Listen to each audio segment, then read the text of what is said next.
varat būt par Jūrmālas mēru. Vai tā? Nē, tas tikai... Tas bija hipotetisks jautājums. Tikai tā, jo kāpēc? Tā bija glāzma.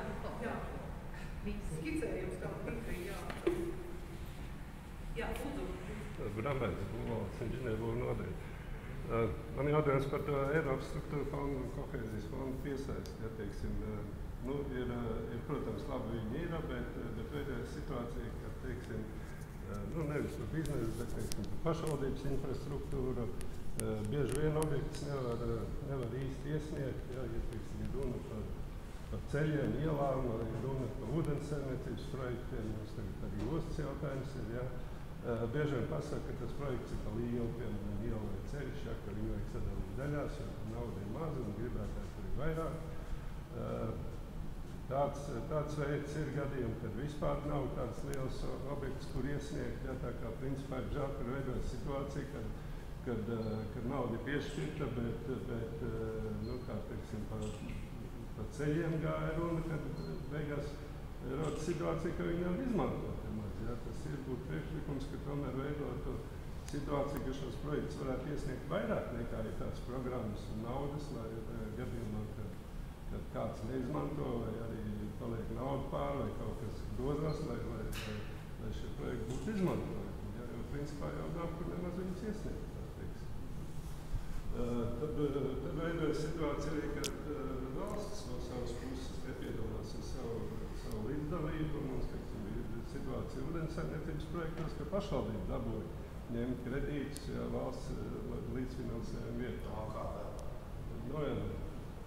Tas ir tā. Ja, tā kā man priekšlikums par to, lai veidot situāciju, ka tomēr šos projektus varētu iesniegt. Vairāk varbūt tās programmas nav tik daudz un iespējas, ja, bet par projektu mērogu man būs grūti komentēt. Skaidrs jau, ka tās vēlmes ir vienmēr lielākas nekā faktiskā būtu pieejamība, bet par to, lai nebūtu jāapkrājas mākslīgi un jāsamazē. Viens no mehānismiem, kas tiek darbināts, teiksim, tāpat ir saistība uzņemšanās. Tas ir piedāvājums, lai gadījumā šis, ja tā nav paliek pāri citās programmās, tad var pārdalīt uz tiem projektiem, tad faktiski prasa izņemšanu. Tāda praksa ir starp dažādām fondu programmām, ja tādā veidā nav nāc pārdalīt. Mēs arī esam mētuši naudu no turienes, kur palikusi pāri uz citiem projektiem, tātad uz daudzīvot mājas siltināšanu, vai uz augstu pievienotas vērtības investīcijām. Ja? Tāda pārplānošana notiek. Cita lieta, ka tas, ko nedrīkst darīt, ja nevar uzņemties projektu saistības, tur naudas nav.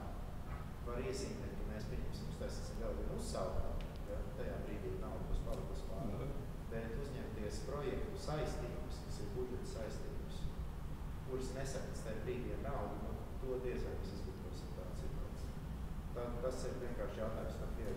Pašvaldība no savas puses negrib guldīt iekšā projektos, ja viņi nezina, ka pretī ir programma, tur varēs to projektu attīstīt tālāk vai nevarēs. Ja. Līdz ar to veidojas to naudu pārdalu, bet tā kā pretī nav projektu. Tā situācija mums veidojās sekojoši, ka mēs kaut ko vispār valstī darām tikai tad, ja pretī ir fondu. Tas nav normāli. Tieši tā, tieši ar to es domāju. Tas ir tas, kāpēc es arī uzsveru to, ka mums, manuprāt, jāiemācās budžeta prioritātes veidojot pašvaldību un noteikti valsts līmenī, paredzēt arī kaut kādas savas attīstības resursus. Jo, diemžēl, kā Eiropas nauda nāk, vienmēr nāks ar nosacījumu.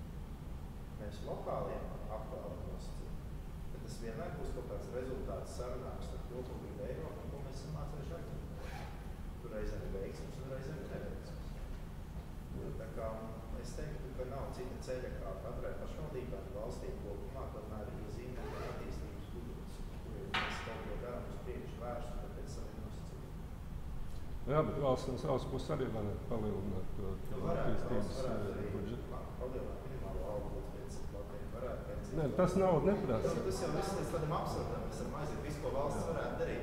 Cik nodokļus samet, tad tik arī izdara. Tik arī sadalīt. Otrs jautājums par tiesiskumu, vai teiksim, tas, kur es piekrītu jums, ka mēs varētu diskutēt projektu finansējumu piešķirot. Daudz maziem, vai dažiem lieliem. Jā. Ka būs dažiem lieliem, un maziem būs krusts pār.